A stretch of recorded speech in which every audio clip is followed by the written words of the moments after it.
স্বাগতম জনাইছো এই মুহূৰ্তত ব্ৰেকিং নিউজ লৈ আহিছো এটা বা দুটা উচ্ছেদত ৰাজ্য চৰকাৰ থমকি নৰয় উচ্ছেদ কোনো কাৰণত বন্ধ কৰিব নোৱাৰে কোনেও ষড়যন্ত্ৰ কৰিও উচ্ছেদ বন্ধ কৰিব নোৱাৰিব ৰাজ্য চৰকাৰ কেতিয়াও থমকি নৰয় আৰু দুই এদিনতে উজনিটো চলিব বৃহৎ উচ্ছেদ অভিযান অবৈধ বেদখলকাৰীৰ বিৰুদ্ধে উৰিয়ামঘাটত যিকোনো মুহূৰ্তত উচ্ছেদ চলাবলৈ সাজু হৈছে ৰাজ্য চৰকাৰ লৈছে এই মুহূৰ্তত টাইম 8 বিগ ব্ৰেকিং উজনিৰ উচ্ছেদক লৈ ৰাজ্য চৰকাৰ এতিয়া তৎপৰ হৈ পৰিছে ৰাজ্যত অব্যাহত থাকিব উচ্ছেদ অভিযান কোনো কাৰণত উচ্ছেদ অভিযান বন্ধ নহয় উচ্ছেদ চলিবই উচ্ছেদ কোনো কাৰণত বন্ধ কৰিব নোৱাৰে হাজাৰ সংগঠনে বিৰোধিতা কৰিলেও উচ্ছেদ বন্ধ নহয় এটা বা দুটা উচ্ছেদত থমকি নৰ গোৱালপাৰাত চলিছে উচ্ছেদ ধুবুৰীত চলিছে উচ্ছেদ লখিমপুৰত চলিছে উচ্ছেদ সেই উচ্ছেদতে বন্ধ নহয় আৰু চলিব প্ৰতিটুকুৰা অসমৰ ভূমি বেদখলকাৰীৰ পৰা মুক্ত কৰা হ'ব দুই এদিনৰ ভিতৰতে উৰিয়ামঘাটত জাম আৰু উচ্ছেদ চলাম ৰাজ্যৰ মুখ্যমন্ত্ৰী ডক্টৰ হিমন্ত বিশ্ব শৰ্মাৰ ডাঙৰ মন্তব্য কাৰো ৰঙা চকুলৈ আমি ভয় নকৰো আমি হিৰণত নকৰো এই মন্তব্য কৰিছে মুখ্যমন্ত্ৰী ডক্টৰ হিমন্ত বিশ্ব শৰ্মাই এক বিন্দু তেজ থকালৈকে আমি যুঁজিম আৰু উচ্ছেদ চলাম অবৈধ বেদখলকাৰীৰ কাৰণে আমি যুঁজিম আমাক কোনেও বাধা দিব নোৱাৰে কোনো ৰাজনৈতিক দলে বিৰোধী দলে যদি ষড়যন্ত্ৰ কৰে তেতিয়াও কিন্তু বাধা দিব নোৱাৰে উচ্ছেদৰ মাজতে মুখ্যমন্ত্ৰী ডক্টৰ হিমন্ত বিশ্ব শৰ্মাই কৰিছে ডাঙৰ মন্তব্য আমি পুনৰ জনাইছো আজিৰ দিনটো ডাঙৰ খবৰ সমগ্ৰ ৰাজ্যত এতিয়া উচ্ছেদ চলি আছে অবৈধ বেদখলকাৰীৰ বাবে বিৰুদ্ধে উচ্ছেদ চলি আছে অবৈধ বেদখলকাৰীৰ বিৰুদ্ধে ৰাজ্যত যে উচ্ছেদ অভিযান চলি আছে একাংশ এই উচ্ছেদ অভিযানৰ বিৰোধিতা কৰিছে বিশেষকৈ সংখ্যালঘু দল সংগঠনসমূহে উচ্ছেদৰ বিৰোধিতা কৰিছে বা বিৰোধী ৰাজনৈতিক দলসমূহেও কিন্তু এই উচ্ছেদৰ বিৰোধিতা কৰিছে কিন্তু উচ্ছেদ কোনো কাৰণত বন্ধ কৰিব নোৱাৰে ৰাজ্য চৰকাৰৰ মুখ্যমন্ত্ৰী ডক্টৰ হিমন্ত বিশ্ব শৰ্মাই স্পষ্ট ইংগিত দিছে আৰু ইয়াত দৃশ্যাংশ মন কৰক এয়া সৰু পথাৰৰ উৰিয়ামঘাটৰ দৃশ্য সৰু পথাৰৰ উৰিয়ামঘাটত মাত্ৰ 500 পৰিয়ালে 5000 বিঘাৰো অধিক মাটি দখল কৰি আছে কিদৰে দখল কৰিলে এই সমূহ মাটি 5000 বিঘা মাটি দখল কৰি থকা এই সকল অবৈধ বেদখলকাৰীৰ সমান ভূমি এতিয়া খিলঞ্জীয়া লোকৰ হাততো নাই গতিকে খিলঞ্জীয়া লোকৰ হাতত অসমত যি সময়ত খিলঞ্জীয়াৰ অস্তিত্ব থাকিব লাগে খিলঞ্জীয়াই নিজৰ এতিয়া অস্তিত্ব ৰক্ষাৰ বাবে যুঁজ কৰিবলগীয়া হৈছে গতিকে এই যুঁজখনত কিন্তু ৰাজ্য চৰকাৰে যুঁজ কৰিবই আৰু এই যুঁজত ৰাজ্য চৰকাৰ জয়ী হ'বই অবৈধ বেদখলকাৰী কোনো কাৰণত ক্ষমা কৰা নহয় অবৈধ বেদখলকাৰী নিস্তাৰ নাই যিকোনো মুহূৰ্তত উৰিয়ামঘাটত চলিব উচ্ছেদ শেহতীয়া খবৰ আহি পৰিছে এই মুহূৰ্তত ৰাজ্যৰ মুখ্যমন্ত্ৰী ডক্টৰ হিমন্ত বিশ্ব শৰ্মাই উৰিয়ামঘাটৰ উচ্ছেদক লৈ পুনৰ কৰিছে ডাঙৰ মন্তব্য উচ্ছেদ কোনো কাৰণত বন্ধ কৰিব নোৱাৰে সংখ্যালঘু সংগঠনে প্ৰতিবাদ কৰিও লাভ নাই বা বিৰোধী ৰাজনৈতিক দলসমূহে প্ৰতিবাদ কৰিও লাভ নাই ডাঙৰ খবৰ আহি পৰিছে এতিয়া উৰিয়ামঘাটৰ উচ্ছেদক লৈ যিকোনো মুহূৰ্তত উচ্ছেদ চলিব উৰিয়ামঘাটত প্ৰতিটুকুৰা অসমৰ ভূমি বেদখলকাৰীৰ পৰা মুক্ত কৰা হ'ব মুখ্যমন্ত্ৰীৰ সাৱধান বাণী বেদখলকাৰীলৈ মুখ্যমন্ত্ৰীৰ সাৱধান বাণী অবৈধ বেদখলকাৰী কোনো কাৰণত ক্ষমা কৰা নহ'ব প্ৰতিটুকুৰা ভূমি অসমৰ ভূমি খিলঞ্জীয়াৰ বাবে খিলঞ্জীয়াৰ অস্তিত্ব ৰক্ষাৰ বাবে বেদখল মুক্ত কৰিবই ৰাজ্য চৰকাৰে মুখ্যমন্ত্ৰীয়ে এয়া পুনৰ সকিয়নি প্ৰদান কৰিছে অবৈধ বেদখলকাৰীৰ বাবে আৰু উৰিয়ামঘাটৰ উচ্ছেদক লৈ মন্তব্য কৰিছে যে গোৱালপাৰা হাছিলাবিলত চলিলে উচ্ছেদ পাইকানত চলিলে উচ্ছেদ একেধৰণে ধুবুৰীত চলিলে বৃহৎ উচ্ছেদ অভিযান লখিমপুৰত চলিলে উচ্ছেদ এই উচ্ছেদতে এতিয়া ৰাজ্য চৰকাৰ থমকি নৰয় ৰাজ্য চৰকাৰক কোনোবাই যদি ৰঙা চকু দেখুৱাবলৈ লৈছে চেষ্টা কৰিছে উচ্ছেদ বন্ধ কৰিব লাগে বুলি কাৰো ৰঙা চকুলৈ ভয় নকৰে ৰাজ্য চৰকাৰে মুখ্যমন্ত্ৰী ডক্টৰ হিমন্ত বিশ্ব শৰ্মাই উচ্ছেদক লৈ শেহতীয়াকৈ এটা ডাঙৰ মন্তব্য কৰিছে যে উচ্ছেদ কোনো কাৰণত বন্ধ কৰিব নোৱাৰে উচ্ছেদ বন্ধ কৰিবলৈ যিসকলে চেষ্টা কৰিছে উচ্ছেদ বন্ধ কৰিবলৈ ৰাজ্য চৰকাৰৰ প্ৰশাসনক যদি কোনোবাই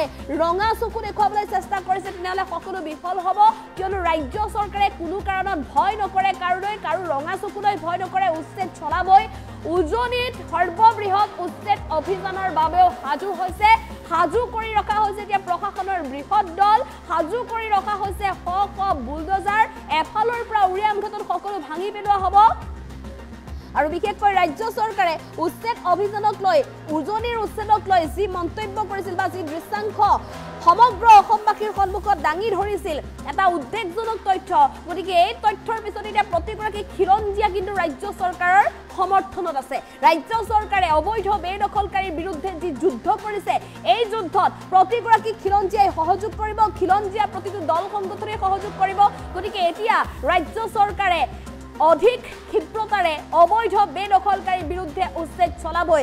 আজিৰ দিনটোতো উৰিয়াম ঘাটত মেৰাপানীৰ নেঘেৰী বিলত উপস্থিত হৈছিল বীৰ লাচিত সেনাৰ নেতা শৃংখল চলিহা। তেওঁ কৈছিল যে চৰকাৰে যদি উচ্ছেদ নচলায় তেনেহ'লে দল সংগঠনে উচ্ছেদ চলাব, খিলঞ্জীয়ে উচ্ছেদ চলাব, মুঠতে উচ্ছেদ চলিবই। মুঠতে প্ৰশাসনক বা চৰকাৰক উচ্ছেদ সন্দৰ্ভত সকলো ধৰণে সহায় কৰিবলৈ সাজু আছে প্ৰতিগৰাকী খিলঞ্জীয়া, আৰু যাৰ বাবে ৰাজ্যৰ মুখ্যমন্ত্ৰী ডক্টৰ হিমন্ত বিশ্ব শৰ্মায়ো এতিয়া সমগ্ৰ ৰাজ্যত যিসকল অবৈধ বেদখলকাৰী আছে, অবৈধ বাংলাদেশী আছে, প্ৰতিগৰাকী অবৈধ বাংলাদেশী আৰু প্ৰতিগৰাকী অবৈধ বেদখলকাৰীক সকিয়নি দি কৰিছে ডাঙৰ মন্তব্য। শীঘ্ৰেই চলিব উজনি অসমত উৰিয়াম ঘাটত উচ্ছেদ অভিযান।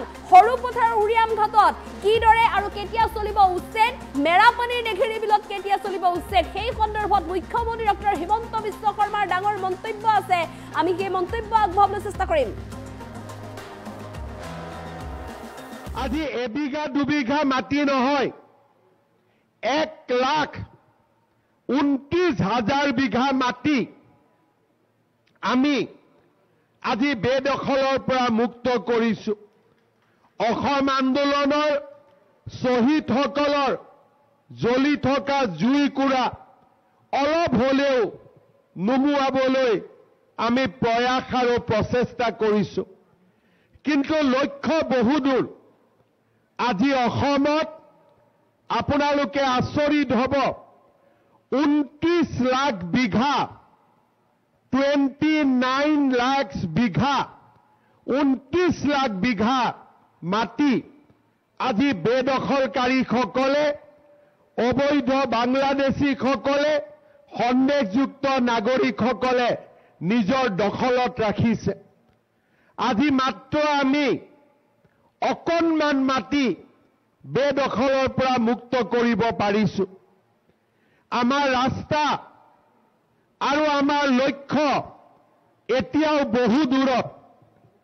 কিন্তু মই নিশ্চিতভাৱে ক'ব পাৰোঁ যে অসম আন্দোলনৰ শ্বহীদসকলৰ যি কাম আধৰুৱা হৈ আছিল, অসমীয়া ৰাইজে এটা সময়ত হতাশা আৰু পৰাজয়ক অৱশ্যম্ভাৱী বুলি ভাবি লৈছিল, সেই জাতিৰ জীৱনলৈ আজি আমি নতুন প্ৰাণ আৰু নতুন জীৱন আমি উভতাই আনিছো। আৰু আজিৰ দিনটোত আমি সংকল্প লৈছো যে প্ৰতি টুকুৰা অসমীয়াৰ মাটি আমি সন্দেহযুক্ত বাংলাদেশীৰ পৰা মুক্ত কৰিম। এখন স্বাভিমানেৰে পৰিপূৰ্ণ আমি অসম নিৰ্মাণ কৰিম।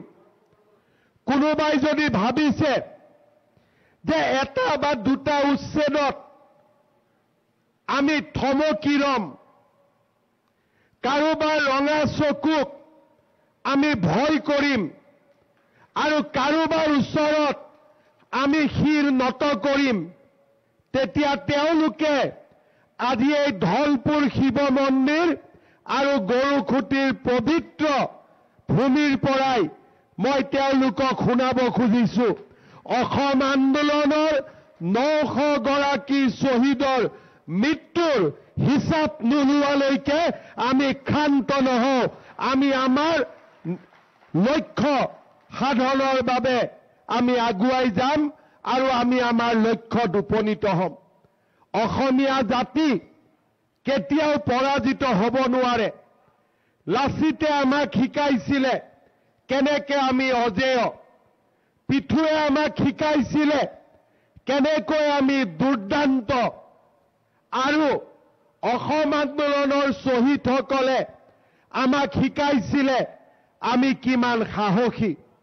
অসমীয়া এক দুৰ্জেয় জাতি, অসমীয়া এক অপৰাজেয় জাতি, আৰু এই অসমীয়াই কেতিয়াও কাৰো বশ্যতা স্বীকাৰ কৰা নাছিল আৰু ভৱিষ্যতেও আমি কাৰো বশ্যতা স্বীকাৰ নকৰোঁ। আজি এবিঘা দুবিঘা মাটি নহয়, 1,29,000 বিঘা মাটি আমি আজি বেদখলৰ পৰা মুক্ত কৰিছো। অসম আন্দোলনৰ শ্বহীদসকলৰ জ্বলি থকা জুইকুৰা অলপ হলেও নুমুৱাবলৈ আমি প্ৰয়াস আৰু প্ৰচেষ্টা কৰিছো। কিন্তু লক্ষ্য বহুদূৰ। আজি অসমত আপোনালোকে আচৰিত হ'ব, 29 লাখ বিঘা 29 লাখ বিঘা 29 লাখ বিঘা মাটি আজি বেদখলকাৰীসকলে, অবৈধ বাংলাদেশীসকলে, সন্দেহযুক্ত নাগৰিকসকলে নিজৰ দখলত ৰাখিছে। আজি মাত্ৰ আমি অকণমান মাটি বেদখলৰ পৰা মুক্ত কৰিব পাৰিছো। আমাৰ ৰাস্তা আৰু আমাৰ লক্ষ্য এতিয়াও বহু দূৰত। কিন্তু মই নিশ্চিতভাৱে ক'ব পাৰো যে অসম আন্দোলনৰ শ্বহীদসকলৰ যি কাম আধৰুৱা হৈ আছিল, অসমীয়া ৰাইজে এটা সময়ত হতাশা আৰু পৰাজয়ক অৱশ্যম্ভাৱী বুলি ভাবি লৈছিল। সেই জাতিৰ জীৱনলৈ আজি আমি নতুন প্ৰাণ আৰু নতুন জীৱন আমি উভতাই আনিছো। আৰু আজিৰ দিনটোত আমি সংকল্প লৈছো যে প্ৰতি টুকুৰা অসমীয়াৰ মাটি আমি সন্দেহযুক্ত বাংলাদেশীৰ পৰা মুক্ত কৰিম। এখন স্বাভিমানেৰে পৰিপূৰ্ণ আমি অসম নিৰ্মাণ কৰিম। কোনোবাই যদি ভাবিছে যে এটা বা দুটা উচ্ছেদত আমি থমকি ৰম, কাৰোবাৰ ৰঙা চকুক আমি ভয় কৰিম আৰু কাৰোবাৰ ওচৰত আমি শিৰ নত কৰিম, তেতিয়া তেওঁলোকে আজি এই ধলপুৰ শিৱ মন্দিৰ আৰু গৰুখুটিৰ পবিত্ৰ ভূমিৰ পৰাই মই তেওঁলোকক শুনাব খুজিছো, অসম আন্দোলনৰ 900 গৰাকী শ্বহীদৰ মৃত্যুৰ হিচাপ নোলোৱালৈকে আমি ক্ষান্ত নহওঁ। আমি আমাৰ লক্ষ্য সাধনৰ বাবে আমি আগুৱাই যাম আৰু আমি আমাৰ লক্ষ্যত উপনীত হ'ম। অসমীয়া জাতি কেতিয়াও পৰাজিত হ'ব নোৱাৰে। লাচিতে আমাক শিকাইছিলে কেনেকৈ আমি অজেয়, পিঠুৱে আমাক শিকাইছিলে কেনেকৈ আমি দুৰ্দান্ত, আৰু অসম আন্দোলনৰ শ্বহীদসকলে আমাক শিকাইছিলে আমি কিমান সাহসী। অসমীয়া এক দুৰ্জেয় জাতি, অসমীয়া এক অপৰাজেয় জাতি, আৰু এই অসমীয়াই কেতিয়াও কাৰো বশ্যতা স্বীকাৰ কৰা নাছিল আৰু ভৱিষ্যতেও আমি কাৰো বশ্যতা স্বীকাৰ নকৰো। আজি এবিঘা দুবিঘা মাটি নহয়, 1,29,000 বিঘা মাটি আমি আজি বেদখলৰ পৰা মুক্ত কৰিছো। অসম আন্দোলনৰ শ্বহীদসকলৰ জ্বলি থকা জুইকুৰা অলপ হলেও নুমুৱাবলৈ আমি প্ৰয়াস আৰু প্ৰচেষ্টা কৰিছো। কিন্তু লক্ষ্য বহুদূৰ। আজি অসমত আপোনালোকে আচৰিত হ'ব, 29 লাখ বিঘা 29 লাখ বিঘা 29 লাখ বিঘা মাটি আজি বেদখলকাৰীসকলে, অবৈধ বাংলাদেশীসকলে, সন্দেহযুক্ত নাগৰিকসকলে নিজৰ দখলত ৰাখিছে। আজি মাত্ৰ আমি অকণমান মাটি বেদখলৰ পৰা মুক্ত কৰিব পাৰিছো। আমাৰ ৰাস্তা আৰু আমাৰ লক্ষ্য এতিয়াও বহু দূৰত। কিন্তু মই নিশ্চিতভাৱে ক'ব পাৰো যে অসম আন্দোলনৰ শ্বহীদসকলৰ যি কাম আধৰুৱা হৈ আছিল, অসমীয়া ৰাইজে এটা সময়ত হতাশা আৰু পৰাজয়ক অবশ্যম্ভাৱী বুলি ভাবি লৈছিল, সেই জাতিৰ জীৱনলৈ আজি আমি নতুন প্ৰাণ আৰু নতুন জীৱন আমি উভতাই আনিছো। আৰু আজিৰ দিনটোত আমি সংকল্প লৈছো যে প্ৰতি টুকুৰা অসমীয়াৰ মাটি আমি সন্দেহযুক্ত বাংলাদেশীৰ পৰা মুক্ত কৰিম। এখন স্বাভিমানেৰে পৰিপূৰ্ণ আমি অসম নিৰ্মাণ কৰিম। কোনোবাই যদি ভাবিছে যে এটা বা দুটা উচ্ছেদত আমি থমকি ৰম, কাৰোবাৰ ৰঙা চকুক আমি ভয় কৰিম আৰু কাৰোবাৰ ওচৰত আমি শিৰ নত কৰিম, তেতিয়া তেওঁলোকে আজি এই ধলপুৰ শিৱ মন্দিৰ আৰু গৰুখুটিৰ পবিত্ৰ ভূমিৰ পৰাই মই তেওঁলোকক শুনাব খুজিছো, অসম আন্দোলনৰ 900 গৰাকী শ্বহীদৰ মৃত্যুৰ হিচাপ নোলোৱালৈকে আমি ক্ষান্ত নহওঁ। আমি আমাৰ লক্ষ্য সাধনৰ বাবে আমি আগুৱাই যাম আৰু আমি আমাৰ লক্ষ্যত উপনীত হ'ম। অসমীয়া